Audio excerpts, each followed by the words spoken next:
Pro boxing fans, we are here in London for the big fight, Eubank versus Benn. With me, Spencer Fearon. How are you, my friend? You all right? Everything good? Alhamdulillah. Even better for speaking to my brother from another mother. I pray everything's good with you, brother Uni. Let's talk about this fight, man. Let's break it down. A few narratives coming into play into this fight. First of all, the weight cut for Eubank Jr. Do you feel like there's too much being talked about in regards to that? I know his dad's had things to say, which we are going to talk about, but in regards to him fighting at 160 and 168, coming back down, do you feel like it's getting overplayed, or do you feel like it needs the right amount of attention that it's getting right now?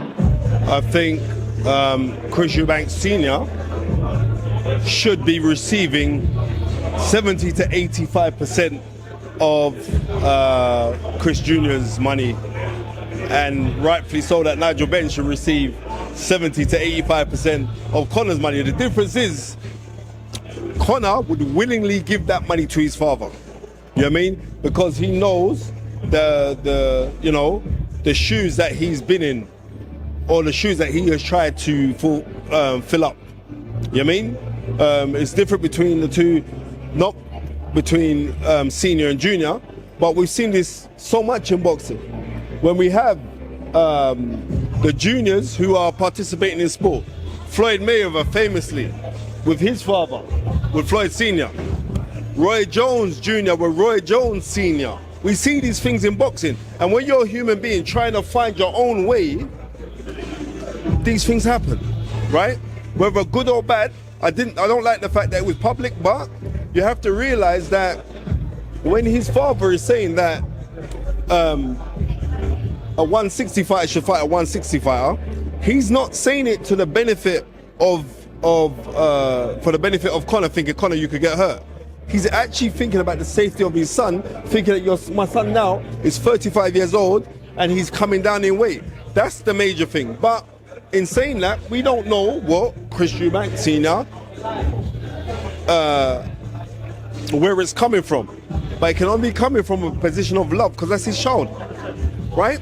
So, and when you're passionate about your child, you're gonna say things. So I can't give you a spanking now how I want to speak to you, so I'm gonna have to go publicly and spank you publicly. This is what's happening.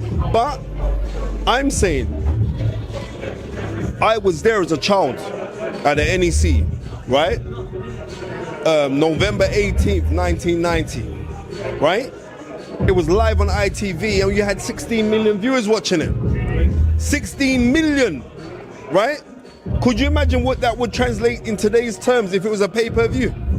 Right, so that was the drawing, pulling power of Nigel Benn, and that was the allure of what Chris Eubank Sr. was. Chris Eubank Sr. was the guy. He was the guy. So then, going off what Chris Eubank Sr. is saying, and I know you obviously spoke about it there, but he's saying that, look, people in the media haven't even spoken about or haven't emphasized too much on this. This is why they're putting his son's health and his life at risk. As a father, first of all, we can see that, but do you feel like Chris Eubank Jr. is his own man, and he should go down the path that he's going through, or he does need his father with him? Listen, there is an old saying in Jamaica. It says, if you can't hear, you must feel. So obviously the father is no longer involved, so I'd feel aggrieved if I brought my son through, and he's even more so. How vain is it to call your child after yourself? You know why? Because all of us as human beings, we like to be vicarious. And what is there more to be vicarious to than your own child? Right? So I get Chris Eubank Sr. is right in the things that he's saying. But Chris Eubank Jr. is right in trying to fulfill his own destiny. Yeah, that's exactly the point I want to get to, that both men, father and son, can have their own paths, but also be right in their own opinions at the same time. Well, what I'm saying is this. I do pray for some kind of reconciliation between the two, because, right? And we publicly know what Chris Sr. has gone through in losing a child already, right? So it is what it is, but in dealing with this fight here, it's kind of weird, because we have a trilogy here, right? And a trinity built in what Chris Eubank, Nigel Benn, and Barry Hearn, which is now turned into Eddie Hearn, right? And every father correctly would want their child to do better than themselves. We can see this in Chris Eubank to an extent, but we can greatly overly see it in Nigel Benn. Do you know why? Because Conor Benn was conceived, yeah, with the hatred that Nigel Benn had in his heart for Chris Eubank Sr. Right? He had that inside of him. It was in his back. It's in his DNA. Right? So when Conor was born, he didn't even know why he disliked him. But he liked him. I'm telling you this now. I'm telling you. That's quite deep, actually. That is quite deep. Because you guys ain't thinking about it. You know what I mean? And if you to know anything about epi-genetics, you young kids, you'll know the truth that it does. It don't skip a generation, no. It just goes down the line. That's what happens. In regards to everything else, and let's talk about the fight itself, and obviously the size difference. And a lot of people are saying Conor's a... And big up Bubba Tundi, Ajay, my brother from another Bubba. All that part there. Big up Anthony Yard, Bear Lions in the camp, and that old footman James Cook. You know what I mean? Joe Cador. Look, in regards to the weight difference, a lot's been talked about 147. He's a 160, 168 fighter. Do you feel like weight is going to be the make or break for this fight on Saturday night? No, it's going to be desire. Who wants it the most? That's what's going to be the make or break. Do you know what I mean? And if you can't just go, oh well, he's just going to be too big for him, and the punches won't affect him, and blah blah blah, and all the rest of it. When you have to come down in weight, it's kind of level playing field. It's a matter of who wants it the most.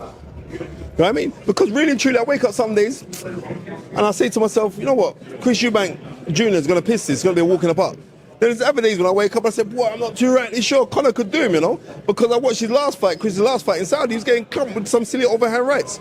You really want to go take that with a man that hates you? There is a difference. Then the question arises, is it enough to see from Chris Eubank Jr. that he's aging? Do you feel like, you know, there's timing is everything, like Tunde says, but do you feel like this is the right time to get a Chris Eubank Jr. at this point? Of course it is. It's the right time. So, but what I'm trying to say, never, you can't underestimate either man in this competition here, and this is professional boxing, right? But really and truly, what has either of them done to earn that kind of money that they're earning? Let's be real. And that's why I'm saying that the father should be getting 70 to 85% of the money. The reason why I'm saying this is because, like I said before, the dads were the ones that built that. You know what I mean? And like I've said, I know Conor would happily give his father that. You know what I mean? And I hope there's a reconciliation between the Eubankses, right? I really do hope that. But as much as it's a circus, I'm going to it, mate. I was going to ask you, Simon Jordan's called it a circus, a hype fight from day dot. You know, he's been invited to the fight, but not going to the fight. Can you see that points of view from people calling it? 1,000,000%. 1,000,000%. And you know what I mean? And it's not everything that I agree with Simon Jordan, but I do agree with him on this that it is a circus. But you have to understand is this. We are living in a world right now where Crash TV sells at its highest level, right? And that's what it is. And this is a nostalgic fight. It's nostalgia because I remember being a kid getting so hyped to see about this fight. And even more so when I found out that Chris Eubank Sr. was actually of Jamaican descent. And more so that Nigel Benn was a Bayesian, was from Barbados. His family from Barbados. Do you know what I mean? So there was a split in that. I was keeping this thing 100 at that time there. I wanted Chris Eubank to mash up Nigel Benn. I did. I really did. But now you got to look at what both men have done in boxing. You have to bow humbly to both of Chris Eubank and Nigel Benn for what they've done or their contribution to boxing. Just imagine, the man, 18 months as a pro, he was Commonwealth champion in Nigel Benn. Chris, check this one out. How long has Junior been a pro? 2011, right? It's about 2011, 14 years. Within that time, his father had 24 world title fights. Think about it. Do you know what I mean? It's deep, isn't it? It's so deep. So there's no comparison between it. If you want to fill your boots, you have to fill your own. You have to fill your own. Interesting. All right, final question. What happens on Saturday night in your eyes? Pardon me? What happens on Saturday night? You know what? Realistically, Eubank Jr. is meant to win comprehensively. But there's something inside me that thinks that Conor will bang him out. Interesting. But you know what? When you speak to me on Saturday, come fight time, my opinion will greatly change. It has been swayed a few times. Listen, Spencer, always a pleasure talking to you. Always good seeing you, my friend. Keep up your good work, and man. I'll speak to you soon, man. Thank you very much. Hands, oi!